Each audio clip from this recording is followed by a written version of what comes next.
When you're speaking in your second or third language, you might feel nervous and apprehensive about talking in front of people.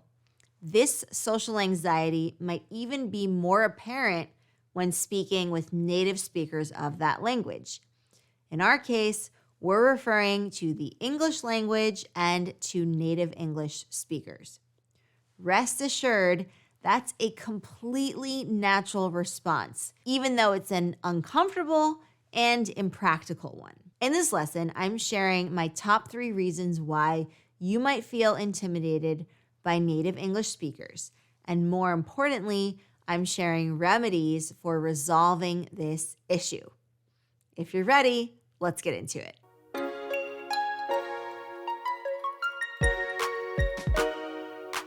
Of course, you might have your own set of reasons, and I welcome you to share them with us. From over a decade of experience teaching English and communication, and from learning and mastering 2 foreign languages myself, here are the top 3 reasons I can think of why you might be intimidated when interacting with native speakers.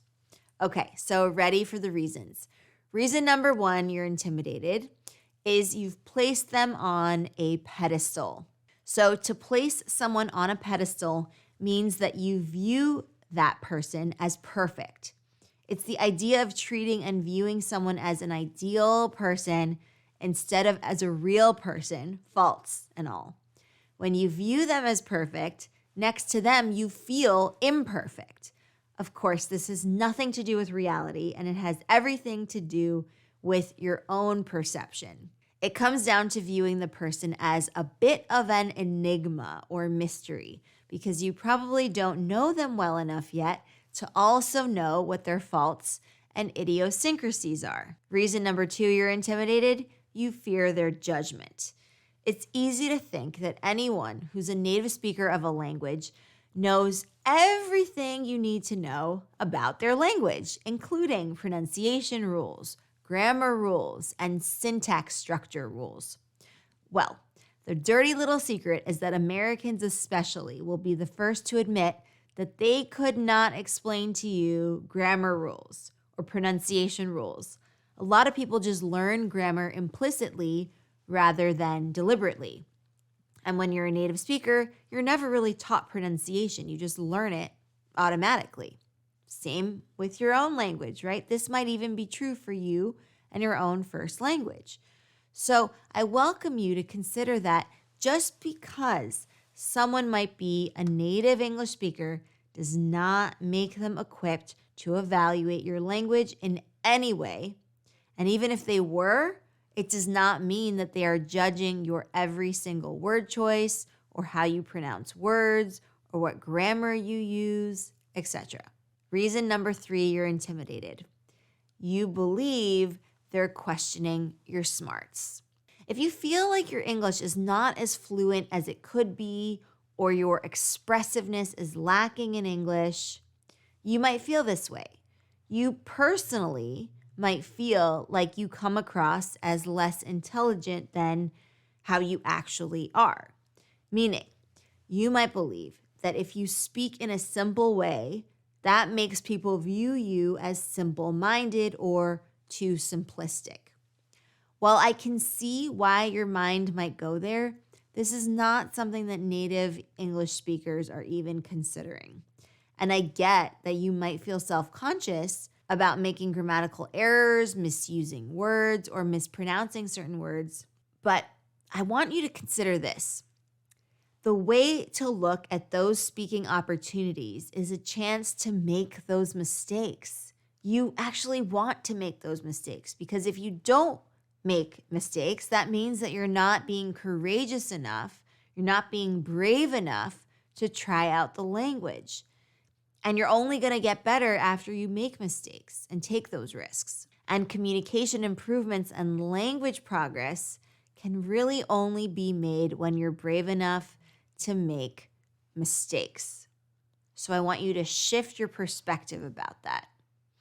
Since we've talked about common reasons why someone might feel intimidated by native English speakers, let's now discuss the remedies. So here are 3 ways to stop thinking in this negative life and in this negative cycle, and instead change it into a more positive perspective. Are you ready for those remedies? Remedy number 1, flip the script. I love this concept of flipping the script because most of the time it's as simple as that. Rewrite the narrative that you're telling yourself, meaning change your perception. This is not someone else's perception. It is your perception. So you have the power to change how you think. If you're placing someone on a pedestal, for example, how they're speaking English, how they're acting, what words they're using, consider that they might be placing you, yes, you, on a pedestal for how you're speaking your own first language. You might even pepper in some language tips for them when you're having conversations with them. Of course, this would be most appropriate and most relevant if your friend is learning your native language, and then in which case you can give them pointers. Let this unfold naturally, right? Don't force it, of course. But the point is, your mind can be your number one friend or your number one foe, enemy.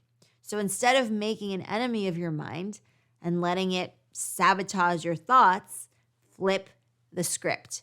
Tell yourself that for something, maybe it doesn't even have to do with language. For something, they place you on a pedestal as well.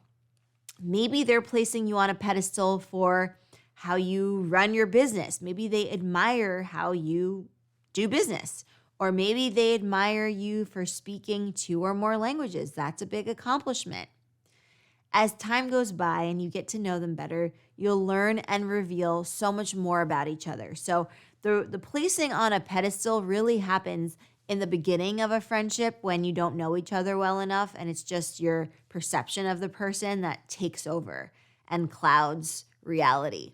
So over time, you will see that this person is fallible, they're human just like you, and they're not perfect. Far from it, right? Remedy number 2, we all judge. Yes, you heard that correctly. As a human being, everyone is judgmental to a certain degree. The point is to be aware of it and rein it in, meaning control it.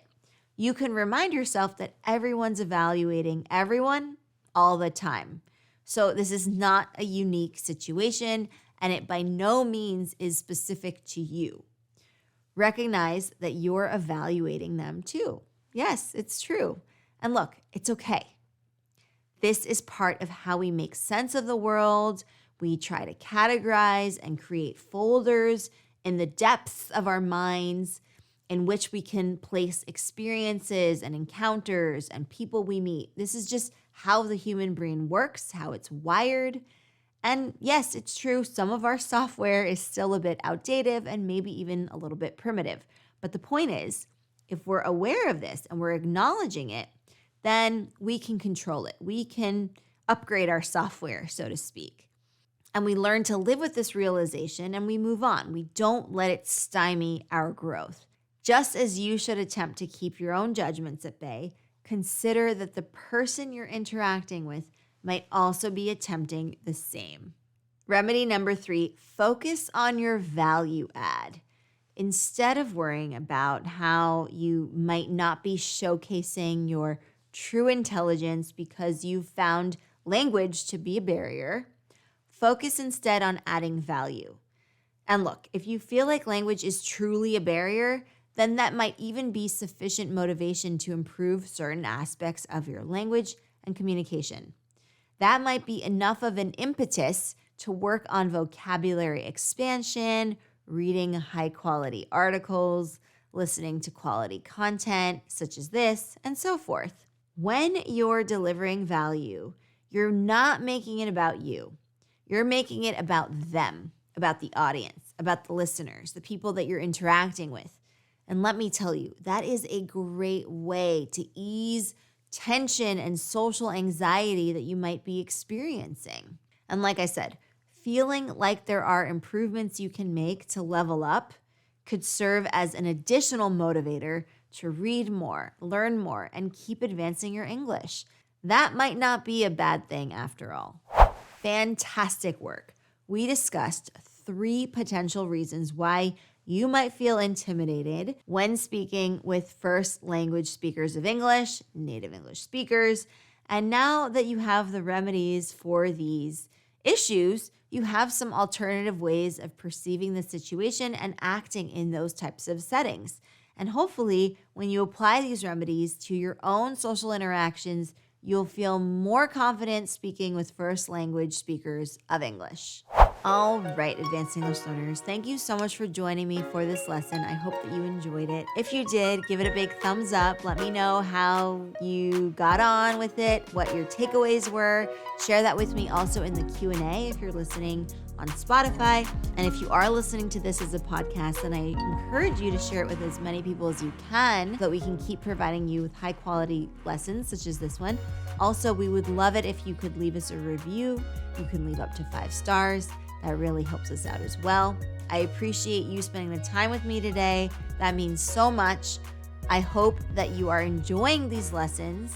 And if you are, then keep it right here. I have some exciting announcements I'm going to be making very soon. So be on the lookout for that. I will leave you a nice check out our newsletter. That's where I'm going to be sending out some new updates and exciting news. So definitely check that out. It's advancedenglish.co and it's 100% free. And also in that newsletter, you will get listening comprehension questions that I base on one of the conversations. So depending on what topic we cover that week, you're going to get nice PDFs about some listening comprehension to test your comprehension skills and to see if you understood the gist of what we talked about in the native English speaker conversation for that week. So I do hope that you take advantage of that wonderful opportunity and that great tool to help you level up your English skills. And also, if we're talking about communication skills and you want to improve your communication skills and your social skills, then you can check out Explearning. That's another channel that I have and another website and another podcast. So just check that out. It's called Explearning. It's explearning.co. All right. So I hope you check that out. explearning.co/blog or just Explearning. You can find that anywhere you search. I'll be seeing you in another advanced English lesson where we're going to continue advancing your English together. Until then, keep up the awesome work, and I will see you very soon. Bye for now.